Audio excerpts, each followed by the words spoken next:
মুরব্বী ইকরাম, সিনিয়র নেতৃবৃন্দ ও তরুণ সমাজ, এর মাঝে আমাদের মাঝে উপস্থিত আছেন আমাদের জেলা ছাত্র দলের সহসাংগঠনিক সম্পাদক সাজিদুর রহমান ভাই। আমাদের মাঝে উপস্থিত হয়েছেন উপজেলা স্বেচ্ছাসেবক দলের সিনিয়র যুগ্ম আহ্বায়ক আজম পাটোয়ারি ভাই। তাই আমরা আর প্রতি বিলম্ব না করে আমাদের প্রোগ্রাম শুরু করার জন্য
আল্লাহ নামাজে আসরের পর থেকে আল্লাহ মাগরিবের পূর্ব মুহূর্ত পর্যন্ত আল্লাহ আমরা যাকে উদ্দেশ্য করে এখানে একত্রিত হয়েছি, আল্লাহ রাষ্ট্রপতি শহীদ জিয়া রহমান ওনার বিবি মরহুমা বেগম খালেদা জিয়ার মাগফিরাতের উদ্দেশ্যে, উদ্দেশ্যে আমরা পবিত্র কালামে হাকিম থেকে সূরাতুল ফাতিহার কোরআন তেলাওয়াত করেছি, সূরা ইখলাস তেলাওয়াত করেছি।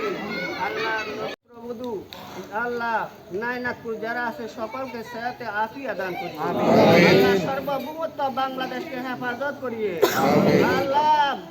আল্লাহ জালিম বাদশাহ আল্লাহ দেশেরই পালাইছে।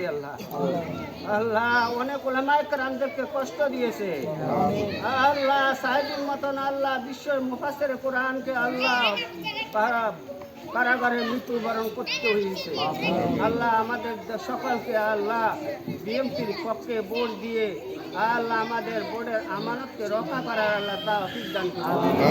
আল্লাহ মেহেরবানি দয়া করে আমাদেরকে কবুল ও মকবুল করে নিয়ে। বেগম খালেদা জিয়া আমাদের মায়ের সমতুল্য, আমাদের মা। আল্লাহ আখেরি ফরিয়াদ, আল্লাহ তার জীবনের সমস্ত গুণাগুলো মাফ করে দিও। আল্লাহ তার জীবনের সমস্ত গুণাগুলো মাফ করে দিও।